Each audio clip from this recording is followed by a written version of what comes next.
Hello YouTubers, this is the Noobifier. As I test out more ways to make content, I'm exposed to new ideas, software, tech, and gear. This series called Gear Shorts is going to showcase a need or deficiency in my workflow, and the way that I overcame it either by changing how I do things or what I bought to achieve success. Let's begin. When my wife and I moved to Ottawa in 2017, the channel was sitting below 3,500 subscribers. Despite the very small nature of the channel, I decided it would be a fun project to invest in a proper space to record audio, make videos, and game.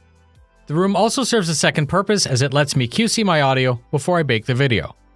The single 35-inch 144Hz monitor was great for gaming, but I soon added a second screen for productivity and then a third. All this extra space greatly improved my workflow, but the two extra monitors most definitely had an impact on the stereo image within the room. The Z35 also has a pronounced curve, which is great for wider perspective in games, but it really messes with adjusting anything in Photoshop. The bend warps the picture, and this was an extra issue as part of my workflow. I had accepted these two compromises for the better productivity. As soon as I started to work on the MTX sim rig, I took the two monitors out to test a triple monitor setup. I immediately noticed that the audio in the room was imaging much better. I liked how clean things sounded, so I decided to investigate a single monitor solution. LG and Dell both just launched a new 49-inch 32x9 ultra-wide monitor with a resolution of 5120x1440. On paper, they're not really compelling for gaming.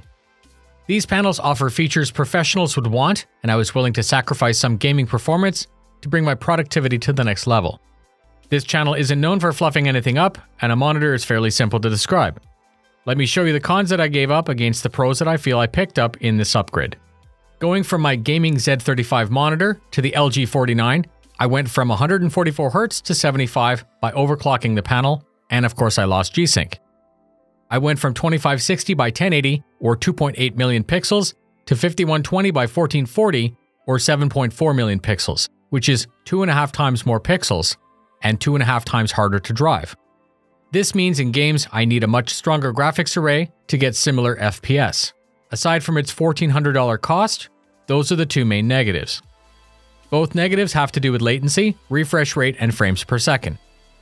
Let's talk about the positives, and there were a bunch of them that I was interested in.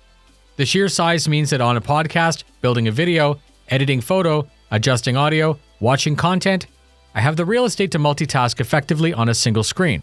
I have the equivalent of two 27-inch UHD monitors without anything obstructing the middle. The single monitor preserves the audio imaging in the studio. The monitor has a multi-zone LED IPS panel, which is known for super bright accurate colors and great blacks.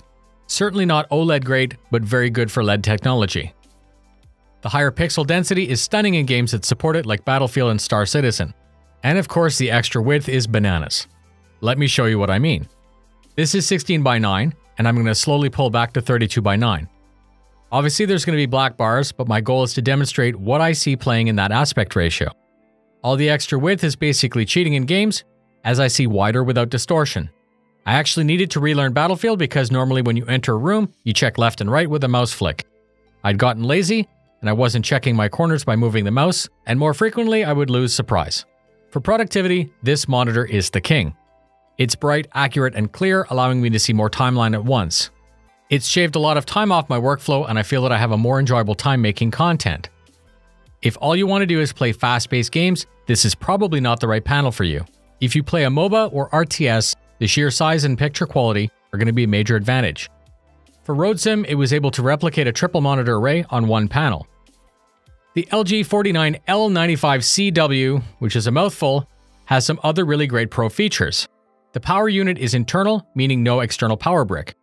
It has a built-in KVM, which allows you to connect two computers to the monitor, allowing you to display both side by side on one panel with a single set of inputs. Its USB-C port can provide up to 90 watts if you want to charge up a laptop. Its internal speakers are actually really good.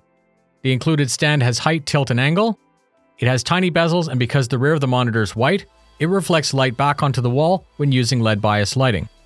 And that's it. If that sounds good to you, please check it out. Thank you very much for spending your time with me. Ask any questions you may have, and if you got something out of the video, please consider sharing it with your friends. Fly safe, and I'll see you in the verse.